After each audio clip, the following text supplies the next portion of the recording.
66% of United States residents' public water is fluoridated. It is known to have tremendous effects on bone cancer, joint problems, bone weakness, lowered estrogen and testosterone levels, and dental fluorosis, which is yellowing of the teeth and pitting in the enamel.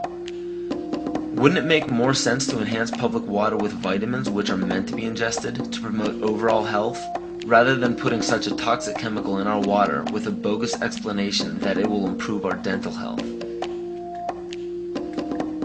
We now know that fluoride causes more dental problems than it solves.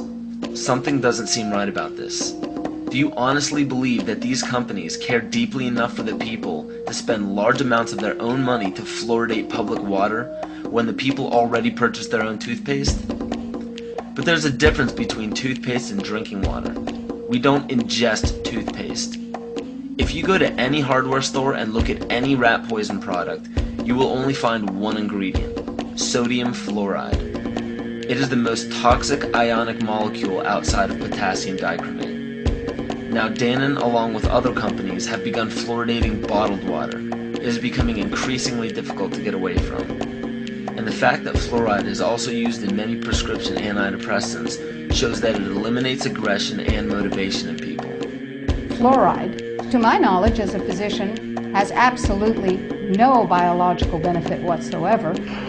But one of the significant things is that the Russians carried out all sorts of experiments on the people living in the Gulag. One of them, of course, was to fluoridate the water. Why?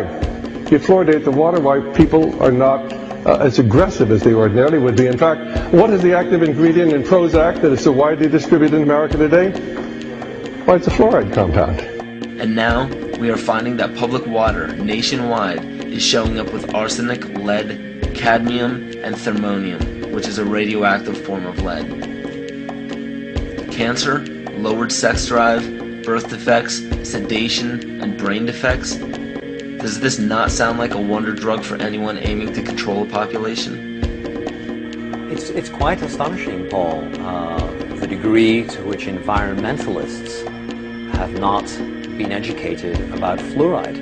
You know, people have an unconscious trust in their doctor or their dentist, and if you can persuade doctors and dentists that fluoride is safe and good, then you're able to reach the rest of the nation. People believe their doctors and dentists, and that was a way of promoting fluoride for Bernays. Fluoride was killing their cattle, destroying their crops. Fluoride given to rats had produced bone cancer and liver cancer, and that those results had been doctored to make it look as though fluoride hadn't caused as much cancer. The pattern that we saw, it typically is what we see with other neurotoxic agents that are well known to cause a hypoactivity or a memory problem or an IQ problem. When I first presented the results of these studies, one of the individuals sitting and listening to the results, he says, "Do you have any idea what you're saying?" And he says, "You're telling us that we're reducing the IQ of children." And basically I said, yes.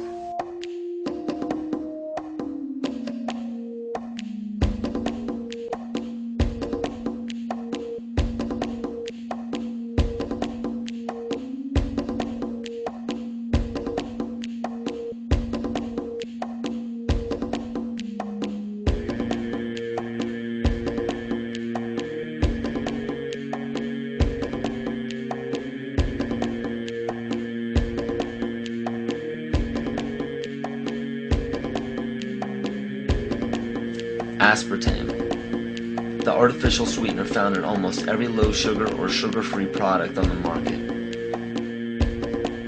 First of all, aspartame is made up of three things: methanol, which of course is what produces blindness, aspartic acid, and phenylalanine. These are all poisons. Aspartic acid, of course, produces brain lesions. This was known back in the early 1970s. Methanol produces blindness. Phenylalanine is what you see in the brain, and in high dosage it produces trauma. We're not making this all up. The FDA did publish back in, I think it was in the 80s, they did publish the 92 potential side effects of aspartame. And they do, these side effects quite, are extremely serious. Things like dizziness, problems with balance, abdominal pain and cramps, changes in vision, seizures and convulsions, etc., etc. Yet despite all of these harmful effects, Donald Rumsfeld pushed it out into the stores in over 5,000 products when he was CEO of Searly, the company that manufactured aspartame.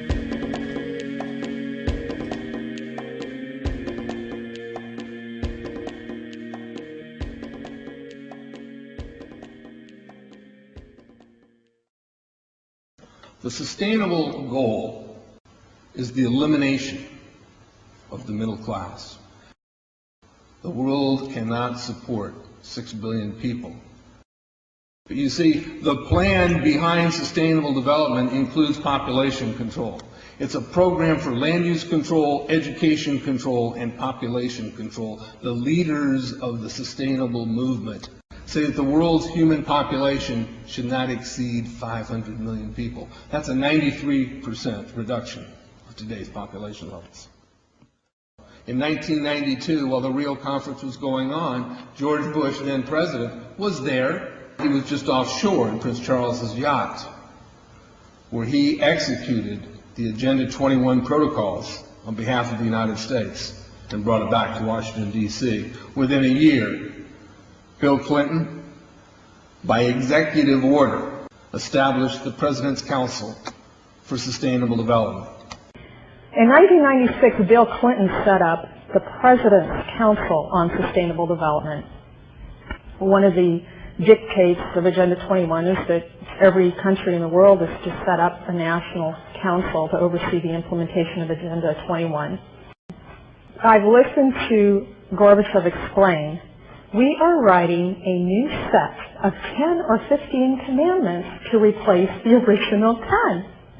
Which one of the 10 do you think these guys don't like? Thou shalt not lie, thou shalt not steal, thou shalt not covet. Because I'll tell you what, these people have lied to us. They're in the process of stealing all of this nation's natural resources, and they covet everything you have left.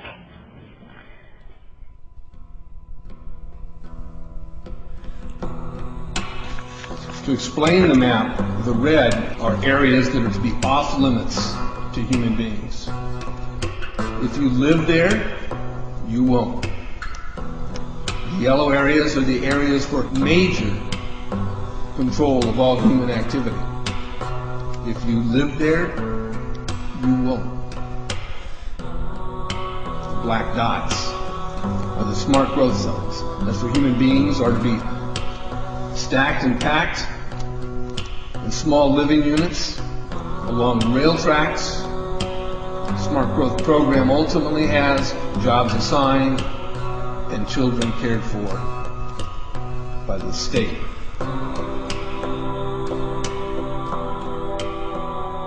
And in conjunction with Codex Alimentarius, food will be limited and water consumption will be decreased to 10 gallons per day per person. That is over a 90% reduction in people's average daily water consumption. And along with shortages of food and water, the food we will be provided with will be genetically manipulated and nutrient deficient. Genetic manipulation of food causes complications in metabolizing and utilizing food for energy. In June of 2003, scientists reported that the gene sequence of the inserted genes into crops had actually changed their order. They had re-scrambled. So the genetic inserts are not stable. Another laboratory confirmed this and found that it had changed in the same varieties in different ways that they had tested. So not only is it unstable and changing, it's not even uniform in the way it's changing. This is incredibly dangerous. Nutrient deficiencies due to Codex's planned vitamin and mineral ban will cause billions of preventable diseases. Both of these will ultimately lead to billions of deaths.